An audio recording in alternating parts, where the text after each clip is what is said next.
اللهم صل على سيدنا محمد يا رب صل وسلم دائما أبدا على حبيبي.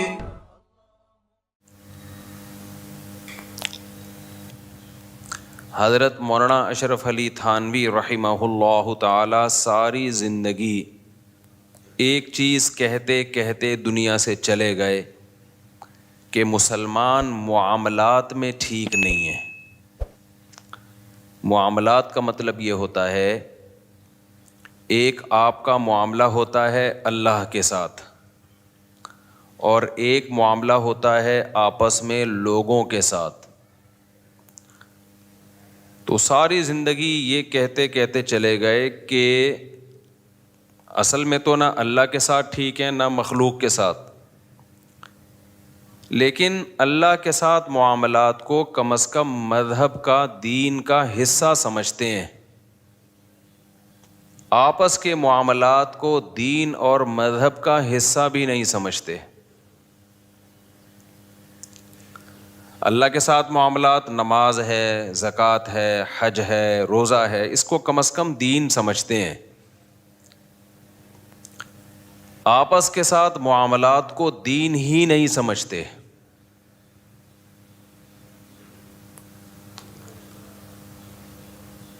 بات میں نے شکر پہ شروع کی ہے، لیکن میں تھوڑی سی اس کو نا، چونکہ میری باہر کے جب اسفار ہوتے ہیں تو یہ چیز کچھ زیادہ اچھی طرح سے سمجھ میں آتی ہے. آپس کے جو لین دین ہیں، آپس کے معاملات، ان میں دیوانہ پن، مجذوبیت کا مطلب اب تھوڑی گاڑی اردو ہے. آپ نے گاؤں دیہاتوں میں کچھ باولے سے لوگ دیکھے ہوں گے، کچھ بے وقوف سے باولے سے نا، جن کو کسی چیز کا کوئی ہوش ہوتا ہی نہیں ہے. لوگ ان کو سمجھتے ہیں بہت پہنچے ہوئے اللہ والے ہیں، یہ بہت پہنچے ہوئے لوگ، کیونکہ ان کی کھوپڑی اوپر کی کام نہیں کر رہی ہے، یہ اللہ والے لوگ ہیں. اور یہ ہوتا تھا پہلے. اصل میں اس کی ابتدا کہاں سے ہوئی ہے؟ صوفیاء کرام میں کچھ لوگ عبادت کی کثرت کی وجہ سے اللہ کی محبت میں پاگل ہو گئے. یہ ایک حقیقت ہے. شریعت نے ہمیں ہر چیز میں اعتدال کا حکم دیا ہے. تو بعض ایسے لوگ گزرے ہیں، وہ تھے اللہ والے، لیکن ان سے عبادت اتنی زیادہ ہوئی کہ وہ اللہ کی محبت میں پاگل ہو گئے. تو اب عام پاگل اور اللہ کی محبت میں پاگل میں فرق کے لیے ایک لفظ ایجاد کیا گیا کہ بھئی یہ مجذوب ہے، یہ اللہ کی محبت میں گم ہو گیا ہے، تاکہ اس کو تھوڑا سا ایک احترام دیں. بالکل پاگل کہنا تو ٹھیک نہیں ہے نا، ہوا تو بیچارہ اللہ کی محبت میں ہی ہے، لیکن اتنا ایکسٹریم لیول پہ چلا گیا. ایسے اللہ والے بزرگ گزرے ہیں، ان سے غلطی ہوئی، اتنی عبادت نہیں کرنی چاہیے تھی ان کو، لیکن اتنا زیادہ ایکسٹریم لیول پہ چلے گئے وہ اللہ کی محبت میں کیا ہو گئے؟ دیوانے ہو گئے. عقل نے کام کرنا چھوڑ دیا. تو پہلے ایسا ہوا کرتا تھا، اب تو جو فرض عبادتیں ہیں وہی نہیں ہو رہی لوگوں سے. تو ایسے لوگوں کو پھر کہا جاتا تھا مجذوب. جذب کا معنی ہوتا ہے جذب کر لینا، کھینچ لینا. ہم کہتے ہیں نا یہ چیز ایسی ہے جس نے اس کو جذب کر لیا، کھینچ لیا، یعنی ان کو اللہ نے گویا کھینچ لیا، یہ اللہ کے عشق میں پاگل ہو گئے. تو ان کی زبان سے کوئی الٹے سیدھے کلمات بھی نکل جاتے تھے. علماء کو پتا تھا بھئی یہ بیچاروں کے اوپر کی سیٹنگ آؤٹ ہو گئی ہے تو چھوڑو، جانے دو. پہلے زمانے میں گستاخیوں کے فتوے بہت اسپیڈ سے نہیں لگا کرتے تھے، دیکھا جاتا تھا اگلے کا مینٹل لیول کیا ہے، وہ کہنا کیا چاہ رہا ہے، نکل کیا رہا ہے اس کے منہ سے. آج کل یہ فتویٰ بہت سستا ہو گیا ہے، اگلے کو تشریح کا موقع بھی نہیں دیتے آج کل، کیونکہ عمل میں جب زیرو ہوتے ہیں نا تو پھر ان چیزوں میں بہت آگے ہوتے ہیں. جب انسان عمل میں زیرو ہوتا ہے تو ڈائلاگ میں بہت آگے ہوتا ہے. آپ نے دیکھا ہوگا کہ جب کوئی آپ سے تجارت کے لیے پیسے مانگے اور آپ اس سے پوچھو کہ کہاں انویسٹ کرو گے، تو کتنی بڑی بڑی پھینکتا ہے نا وہ، لمبی لمبی کتنی بڑی بڑی پھینکتا ہے وہ، ٹو دا پوائنٹ بات نہیں کرے گا کہ میں فلاں جگہ لگاؤں گا، آج کل اتنی ویلیو چل رہی ہے، اتنے پروفٹ کا چانس ہے اور میرا اتنا تجربہ ہے. ٹو دا پوائنٹ بات نہیں، لمبی لمبی پھینکنا شروع کرے گا. ابے تو دیکھے تو دیکھ بھائی، اپنے پاس پیسوں کی کمی. بہرحال ابھی میں اس ڈیٹیل میں نہیں جاتا. یہ بات خوب سمجھ لو کہ جس کے پاس جو دلیل میں کمزور ہوتا ہے نا، وہ جذباتی بہت زیادہ ہوتا ہے، پھینکتا بہت لمبی لمبی ہے. تو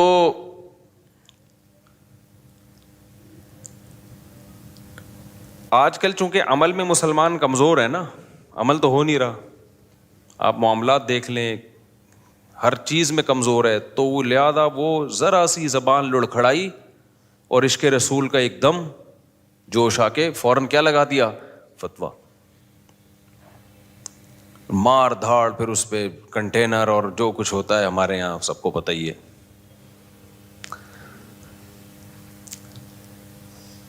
تو اب مسئلہ یہ ہے، کیا بات کر رہا تھا میں، آج تو فیوز اڑا ہوا ہے میرا. ہاں، تو میں شکر کی بات ذرا بعد میں لے کر آتا ہوں. پہلے ٹیوننگ ہو جائے نا، اس کے بعد یہ شکر کی بات سمجھ میں آئے گی. سروس پہلے ضروری ہے، سروس ہوتی ہے ٹیوننگ کے بعد. اندر کا کچرا پہلے صاف ہو جائے، پھر فائدہ ہوتا ہے. تو وہ ہوا کرتے تھے پاگل، یعنی اللہ کی محبت میں کیا ہو جاتے تھے، دیوانے، ایکسٹریم اس پہ چلے جاتے. تو اگر الٹی سیدھی بات بھی زبان سے کرتے نا، تو لوگ کہتے بھائی یہ کیا ہو گئے ہیں، پاگل ہو گئے. تو ان کو کہا جاتا تھا مجذوب، یعنی اللہ نے گویا ان کو اپنی محبت میں کھینچ لیا ہے. تو ان کے بارے میں کہا جاتا تھا کہ ان کی زبان سے نکلا ہوا لفظ وہ حجت نہیں ہے، کیونکہ یہ جو کچھ کہہ رہے ہیں وہ سوچ سمجھ کے نہیں کہہ رہے، یہ کسی اور دنیا میں پہنچ چکے ہیں. تو لوگ ان کو چھوڑ دیتے تھے، بھائی چھڈو پرے. لیکن ہوتے وہ پاگل ہی تھے. اب پاگل چاہے کسی بھی وجہ سے ہو، رزلٹ اس کا کیا ہے، بولو نا، رزلٹ تو پاگل ہی ہے نا. یعنی ہم نے تو اس کو فالو کرنا نہیں ہے، فالو تو ہم نے اس کو کرنا ہے جس کا دماغ پراپر طریقے سے کام کر رہا ہے.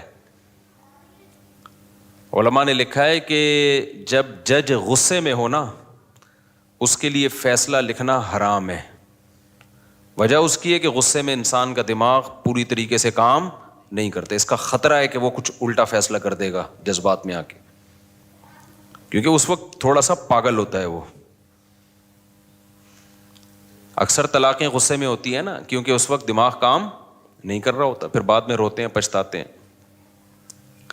تو اب جب وہ ایکسٹریم لیول پہ جاتے تھے اور اللہ کی محبت میں دیوانے ہو جائے کرتے تھے، تو ان کو لوگ کیا کہتے تھے، پاگل ہیں.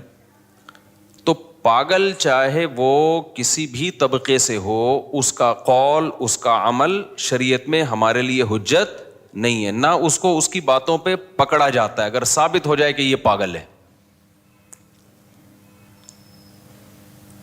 اسلام نے ہمیں جو احکامات دیے، بہت سارے آرڈرز دیے، اس میں سب سے اہم ترین حکم یہ ہے کہ اپنی عقل کی حفاظت کرنا ہے. تم نے کوئی ایسا کام نہیں کرنا جس کی وجہ سے اوپر کی سیٹنگ کیا ہونا شروع ہو جائے، خراب ہونا شروع ہو جائے. کیونکہ سارے کام انسان جو درست کرتا ہے وہ کہاں سے کرتا ہے، وہ دماغ سے کرتا ہے. اس لیے اسلام نے حکم دیا اعتدال، بیلنس، اعتدال سے چلو، دماغ نہ کہیں خراب ہو جائے تمہارا. تو میں وہ بات مکمل کر دوں کہ جو معاملات کی بات تھی نا، اللہ سے جو انسان کا معاملہ ہے، عبادات کا، حج، روزہ، زکوٰۃ، اس کو تو لوگ سمجھتے ہیں دین کا حصہ ہے یہ. لیکن لوگوں کے جو آپس میں معاملات کے بارے میں اسلام نے آرڈرز دیے، احکام دیے، حضرت مولانا اشرف علی تھانوی رحمہ اللہ تعالیٰ فرمایا کرتے تھے کہ ان کو لوگوں نے دین سمجھنا ہی چھوڑ دیا ہے، یہ بہت بڑا مسئلہ ہے. میرا کئی سال پہلے نا ایک جگہ میں رہا کرتا تھا، تو کرائے پہ رہتا تھا، اکثر کرائے پہ ہی رہتا ہوں میں، مجھے اس کی کوئی ٹینشن بھی نہیں الحمدللہ. وجہ اس کی یہ کہ آگے مرنا ہے بھائی، اپنے گھر سے بھی لاش اٹھے گی، کرائے کے گھر سے بھی کیا ہوگا، لاش اٹھے گی، تو یہ ٹینشن ہی نہیں لی ہم نے. اب تو میں جاپان کے قبرستان دیکھ کے آ گیا، تو مجھے پتہ چلا ابے وہاں بھی قبرستان ہوتے ہیں. کیا فائدہ یار، اتنی ترقی کر لی جاپانیوں نے، میں نے ان کی ٹرینیں دیکھیں، ان کے واش روم بھی ایسے ٹیکنیکل قسم کے ہیں، اور ان کے اوون، ان کی مشینیں دیکھیں. میرا خیال یہ تھا کہ جاپان میں قبرستان نہیں ہوں گے، میرا خیال یہ تھا، وہم ہونے لگا تھا، کیونکہ اتنی ٹیکنالوجی میں اتنی ترقی جس قوم نے کی ہے وہ کیوں مرے گی بھائی؟ ایک بٹن لگا لو، جیسے ہی مرنے لگے لوگ بٹن لگایا، عمر 10 سال بڑھ گئی تھی. تو اتنی ترقی تو کر لی ہے انہوں نے. واش روم آپ جاؤ نا تو آپ کو دیکھ کے ڈھکن کھل جائے گا. اتنے سمجھدار جس قوم کے واش روم ہیں تو بندے کتنے سمجھدار ہوں گے؟ کیا خیال ہے بھائی؟ تو میرا خیال یہ تھا ان ملکوں میں قبرستان نہیں ہونے چاہیے. میں حیران ہو گیا، وہاں بھی قبرستان ہے بھائی، اور بڑے بڑے جاپانی وہاں دفن ہوئے ہوئے ہیں، چائنیز دفن ہوئے ہوئے ہیں، سائنٹسٹ دفن ہوئے ہوئے ہیں، اور ہم ان سے اچھے دفن ہوتے ہیں. کم از کم پوری قبر تو ملتی ہے. ان کے ہاں بوتلوں میں دادی نانی ہوتی ہیں، جلا دیتے ہیں، راکھ بنا دیتے ہیں، راکھ کو بوتل میں رکھا، ڈھکن سے پیک کیا، لکھا دادی، جاپانی میں لکھا چیپاں چیپاں کر کے. اور ایک کیونکہ قبریں مہنگی بہت ہیں، ترقی بہت ہو گئی نا، تو قبریں اسی حساب سے مہنگی ہیں. تو اب ابا کے لیے کون 20 لاکھ کی پوری قبر لے بھائی؟ اتنی ترقی کیسے ہوگی اگر 20 لاکھ آپ نے ادھر ہی لگا دیے؟ تو انہوں نے ایک چھوٹے سے ڈبے لیے ہوئے ہیں جی، گڑھا کھودا، ایک ہی قبر میں دادی، ایک ہی میں نانی، ایک ہی میں چاچا، ایک ہی میں ماموں اور ابا، یہ سارے اسی قبر میں بوتلوں میں لگ دیے، ڈھکن ڈھک دیا. ان کی جو بھی فاتحہ ہوتی ہوگی وہ بھی پڑھنا اب ان کے لیے کیا ہو گیا؟ آسان. ان کی جو بھی ہوتی ہے چنگ پونگ کر کے کچھ ہوتا ہوگا. تو میں نے کرائے کی بات آ گئی نا، اس لیے میں ٹائم پہ دیا کرتا تھا کرایہ. بڑے پڑھے لکھے آدمی تھے ماشاءاللہ. اب پرانا قصہ ہو گیا، کسی کو پتہ نہیں چلے گا، ان کو بھی نہیں پتہ چلے گا ان کی بات کر رہا ہوں. جب میں نے مکان خالی کیا تو ان کے سارے ڈیوز بل سارے پے کر دیے. ہم نے یہی سنا ہوا تھا بڑوں سے کہ بھائی مکان جب خالی کرو تو اس کا مکان تھا، امانت تھی، تو جو بھی گڑبڑ ہوئی ہے وہ آپ کے ذمہ ہے. میں نے پیسے ویسے دے کے، اس کے بعد جو ایڈوانس لینے میں میرا تیل نکلا ہے وہ میں ہی جانتا ہوں. آج دے دیں گے، کل دے دیں گے، پرسوں دے دیں گے، ترسوں دے دیں گے. تو بھائی کیوں تمہیں موت آ رہی ہے کسی کے پیسے دیتے ہوئے یار؟ یہ میری ذمہ داری ہے کہ میں آپ کو یاد دلاؤں روزانہ ہے بھائی؟ یہ میری ذمہ داری ہے. یہ تو آپ کی ذمہ داری ہے نا کہ ایک آدمی نے جب گھر کی چابی پکڑائی ہے تو اب آپ کے ذمہ ہے. میں ہوں بھی بھلکڑ، بھول جاتا ہوں بہت، جو چیز لکھی ہوئی نہ ہو مجھے یاد نہیں رہتی. 6 مہینے 7 مہینے گزر گئے، میں بھول ہی گیا. اب جب بھول گیا تو پھر مجھے یاد آیا کہ پتہ نہیں شاید میں نے لیے بھی ہیں، میں سمجھا شاید میں لے چکا ہوں، اب مجھے مانگتے ہوئے شرم آ رہی ہے. تو ایک دن کیا ہوا کہ میں نے ان سے چلتے پھرتے کہہ دیا، میں نے کہا ٹرائی کر کے دیکھتے ہیں، اگر انہوں نے کہہ دیا کہ میں تو دے چکا ہوں تو میں کہوں گا اچھا میں بھول گیا تھا، سوری کر لوں گا. اور نہیں بھولا ہوا، اگر میں نہیں دیے انہوں نے تو ان کو یاد آ جائے گا. تو میں نے کہا وہ آپ نے 6-7 مہینے پہلے ایڈوانس ابھی تک یاد، مجھے ایسا یہ لگتا ہے کہ آپ نے دیے نہیں. اگر اس بندے کو پتا ہوتا نا کہ مفتی صاحب بھول گئے ہیں، کنفیوز ہیں، تو شاید وہ پی جاتا. اس کو خیال یہ ہوتا ہے کہ جب بھی کوئی اپنی پیسے مانگے جاتے ہیں تو اسٹائل تو یہی ہوتا ہے نا، میں بھی شاید، تاکہ اگلے کی بے عزتی نہ ہو کہ شاید میں بھول گیا ہوں، شاید. تو میں نے شاید کر کے کہا. انہوں نے کہا وہ اصل میں وہ مجھے یاد ہے، میں انشاءاللہ ابھی بھجواتا ہوں.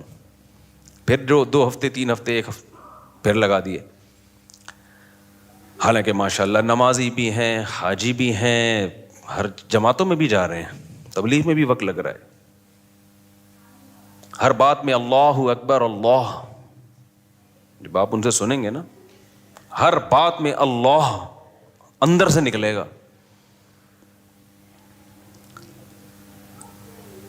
تو یہ جو قرآن مجید میں آیت ہے وَيْلٌ لِّلْمُطَفِّفِينَ الَّذِينَ إِذَا اكْتَالُوا عَلَى النَّاسِ يَسْتَوْفُونَ، کہ تباہی ہے ان لوگوں کے لیے جو اپنا حق لینے کی باری آتی ہے تو پہنچ جاتے ہیں فوراً لینے کے لیے، اور جب دینے کی باری آتی ہے تو اس میں کیا کرتے ہیں؟ گڑبڑ. اس پہ تو اللہ نے بڑی شدید وعید سنائی ہے، تباہی ہے، بربادی ہے. ہمارے نبی صلی اللہ علیہ وسلم کے پاس صدقے کا ایک درہم پڑا ہوا تھا جس کی وجہ سے آپ کی نیند غائب ہو گئی تھی. نیند امانت تھی کسی کی. علماء کہتے ہیں جب تک انسان دنیا کو مسافر خانہ نہیں سمجھتا نا اس وقت تک یہ باتیں کھوپڑی میں آتی نہیں ہیں، کھوپڑی میں نہیں آتی ہیں باتیں. آپ کسی سے پیسے لے لیں ترسائے گا وہ، ایسا ذلیل کرے گا آپ کو کہ آپ کی سوچ ہے، ایسے ذلیل کرے گا آپ کو وہ. کرے بھائی، اگر کوئی چرسی ہیروئنچی یہ کام کرے اچھا ہے، وہ تو برا آدمی ہے نا. مسئلہ یہ ہے کہ وہ پھر اپنے آپ کو اچھا کس منہ سے کہہ رہا ہے؟ وہ اپنے آپ کو کیوں کہتا ہے کہ میں اللہ کو کی خوشی کے لیے نماز پڑھتا ہوں؟ وہ کیوں کہتا ہے کہ میں اللہ کے لیے عمرہ کرنے جا رہا ہوں؟ اور یہ ڈرامے بازی جو لوگ کرتے ہیں نا حج سے پہلے اور عمرے سے پہلے سب سے معاف کروا کے، ان ڈرامے بازوں کو کبھی معاف نہ کیا کرو. ایک صاحب نے مجھے میسج بھیجا، بڑا ستایا مجھے ایک زمانے میں نا، انہوں نے میسج جب حج کرنے جا رہے تھے معاملات میں ستایا، لین دین میں. حج کرنے جا رہے تھے کہ بھائی کہا سنا سب معاف. میں نے کہا جاؤ ہم نہیں کر رہے معاف. یہ تو نہیں، میں نے کہا جواب نہیں دیا، میری نیت یہ تھی کہ 2-3 دفعہ پوچھا نا تو بولوں گا نہیں معاف کیا. ڈرامے کیوں کر رہے ہو معافی کے بھائی؟ تکلف میں کیوں پڑ رہے ہو؟ آپ کا جو لین دین ہے وہ دے دو، وہ خود ہی معاف کر دے گا. اس کو تکلف کی ضرورت ہے آپ کو معاف کروانے کی؟ نہیں یاری، میرا خیال ہے بات سمجھ میں. بہنوں سے سب معاف کرا کے جاتے ہیں، جو کیا کرایا سب معاف.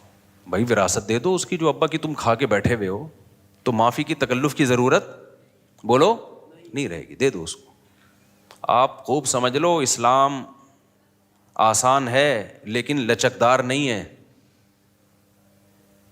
آسان ہے اسلام، لچک نہیں ہے. جو لا اللہ نے بنا دیا اس کو فالو کرنا پڑے گا. کیسے؟ ایک مثال دیتا ہوں. لوگ کہتے ہیں نا توبہ سے ہر گناہ معاف ہوتا ہے. ہوتا ہے معاف. جو آپ کے ذمہ قرض آ گیا نا، دین اللہ کی کا حق یا مخلوق کا، وہ دینا پڑے گا. 20-30 سال آپ نے نمازیں قضا کر دیں، آپ مسلمان تھے، آپ پہ نماز فرض تھی، آپ کو 30 سال کے بعد خیال آیا اللہ معاف کرے گا، لیکن اللہ کہے گا قرض ادا کرو، اب قضا پڑھو اس کو.